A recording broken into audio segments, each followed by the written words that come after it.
Hey guys, this is Miss Boyst, and I'm going to start on page 58 of the Bronx Masquerade, 58 in the book, and online it is page 59. Okay, so 58 in the book, 59 online. Judy Ann Alexander. Good thing Leslie's cough woke me up in class this morning. I nodded off 3 times. Once more, Mr. Ward said he'd be bringing me a pillow. That's what I get for staying up late. Again. What choice did I have? Open mic Friday is today, and I'm not about to stand in front of the class in some funky old outfit. I didn't realize it would take me half of the night to finish something new. I hope I can stay awake long enough to read my poem when my turn comes. Me writing poetry. What a scream. I'm not smart enough to be writing poetry in the first place, though Mr. Ward says I'm smarter than I know. Yeah, well, I wouldn't have bothered trying to write anything except that open mic Friday is one time I know I can get Tyrone Bidding's attention. And I've got a thing for Tyrone. Of course, he's got a thing for Tanisha Scott, like every other boy in the school. Too bad we all can't have white skin and good hair. Who am I kidding? She's more than that. She's pretty, which I'm not, as my stepfather reminds me 10 times a day. Like I don't know that from looking in the mirror or from having kids tease me about my blue-black skin all the way through school. But my body's good. Nothing wrong with me in that department. That's why I got to show it off. Wear clothes that accentuate the positive. The shorter, the better. And I don't have to buy them. I can make them myself. It ain't much, but that's one thing I learned from my mother, how to sew. Last week, I wore my patchwork denim skirt and vest with the red leather pockets that just about broke my sewing machine needle. Sheila was all up in my face telling me how cool I looked, like I needed her opinion. Why she's always trying to kiss up to black people is beyond me. Anyway, it was Lupe's compliment I listened to. She took one look at my outfit and told me she was jealous. She said she wished she could sew like me.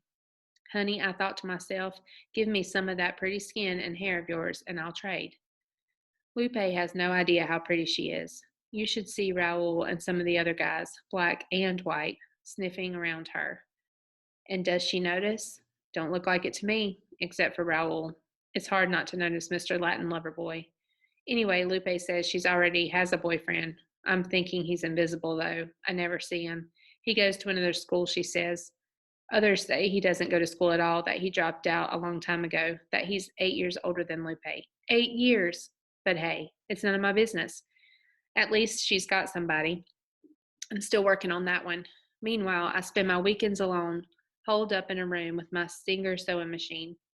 I've been helping Mom mark and cut out patterns for as long as I can remember.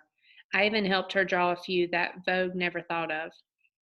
They should take a look at my sketch pad. Now, if I could just figure out how to design poetry, as well as I design clothing, I could turn myself into something special. Wouldn't that be a neat trick? It wouldn't hurt if I could come up with something deep to write about, like Chankara. I wouldn't want to have the experience of someone beating up on me, though. It's bad enough my stepfather talks about me like a dog. The few times my mother gets on him about it, he laughs it off and says he's just joking. I should cut his tongue out, see how funny he thinks that is, because there's nothing funny about being called ugly. So why does Mom let him do it? Sometimes I think she loves him more than me. Otherwise, she wouldn't let him tear me down like that. On one of these days, he's going to call me ugly, and I'm going to ugly myself on out of there. I don't know where I'll go, but it'll be far away from him. Then Mom won't have to worry about defending me, and I won't have to waste energy being angry because she hardly ever does. She's all right in private, though. She tells me to ignore my stepfather, says I've got a lot to work with, that I can make myself over with hair and makeup when I'm older. For now, I can barely get out of the house with lipstick. Meanwhile, I sit at my sewing machine and dream about the great transformation I'm going to make someday, as if I could use a pinking shears to cut out a new face for myself. Right, dream on. Cocoon by Judy Ann Alexander.